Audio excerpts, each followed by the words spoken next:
Belakangan ini, kita sangat sering mendengar berita yang kurang mengenakan di media sosial, terutama dari kalangan Gen Z. Kita menemui kasus bunuh diri, seperti mahasiswa yang lompat dari lantai 5, seorang remaja usia 16 tahun yang gantung diri karena HP-nya disita. Dan mungkin kedepannya akan banyak sekali hal-hal seperti ini terjadi lagi. Dari semua kasus yang saya bicarakan tadi, itu semuanya berkaitan dengan kesehatan mentalnya. Ada beberapa kebiasaan buruk yang sering dilakukan oleh generasi Z yang bisa membuat kesehatan mentalnya menjadi terganggu. So, pada video kali ini saya akan membahas kebiasaan-kebiasaan buruk yang dapat membuat kesehatan mental kita menjadi terganggu. Tapi sebelum itu, jangan lupa subscribe and like videonya supaya kalian tidak ketinggalan informasi-informasi menarik dari channel ini.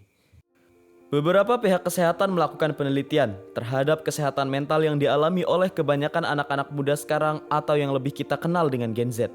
Ada berbagai kondisi yang mempengaruhi kesehatan mental seseorang, mulai dari lingkungan, kepribadian, hingga beberapa kebiasaan yang dilakukan oleh seseorang.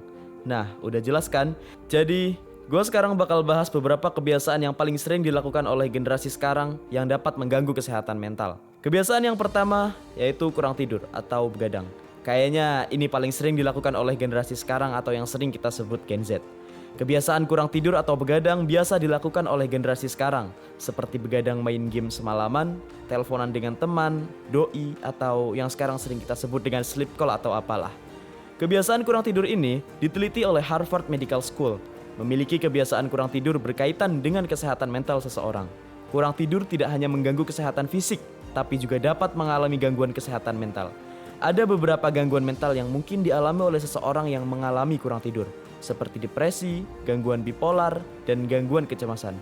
Buat lo yang belum tahu gangguan bipolar itu apa, jadi gangguan bipolar itu adalah gangguan mental yang ditandai dengan perubahan drastis pada suasana hati. Penderita gangguan ini bisa merasa sangat gembira atau euforia, kemudian berubah menjadi sangat sedih.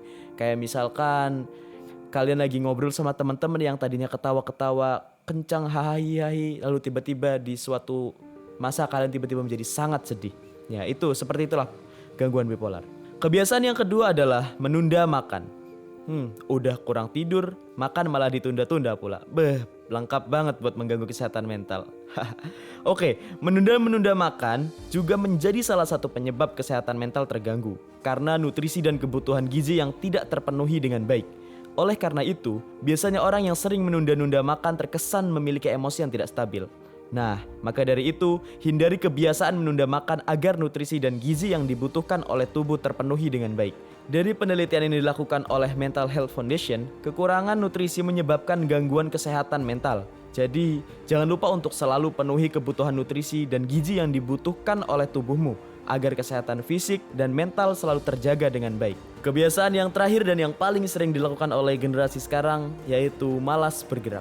Udah paket lengkap banget untuk anak-anak muda zaman sekarang terkena gangguan mental.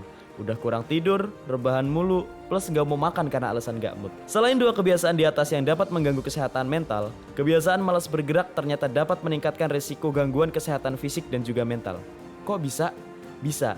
Malas bergerak atau sering rebahan itu dapat menyebabkan penurunan kepercayaan diri, meningkatnya rasa cemas, penurunan konsentrasi, pengaruh pada kesehatan otak juga, dan mood menurun. Makanya buat kalian-kalian yang terlalu lama rebahan, kadang males banget buat makan atau melakukan aktivitas, bukan? Penelitian dari National Institute of Health, banyak berolahraga atau melakukan aktivitas fisik dapat menurunkan risiko gejala depresi. Enggak harus olahraga yang berat-berat juga sih. Ada beberapa olahraga ringan yang bisa dilakukan dengan rutin di kehidupan sehari-hari. Mulai dari jalan kaki, bersepeda, atau jogging. Atau mungkin yang paling sederhananya adalah membantu orang tua beres-beres rumah juga bisa. Daripada diam aja di kamar, di rumah acak-acakan, lebih baik melakukan aktivitas seperti di atas, bukan? Jadi gimana? Masih mau melakukan kebiasaan-kebiasaan buruk di atas? Kalau gue secara pribadi nggak mau, ya meskipun hal-hal di atas juga sering gue lakuin, tapi di sini gue juga ingin sama-sama belajar bersama kalian untuk menghindari kebiasaan-kebiasaan buruk yang dapat mengganggu kesehatan mental. Gue berharap setelah menonton video ini, kita semua bisa menjadi pribadi yang lebih baik lagi ke depannya.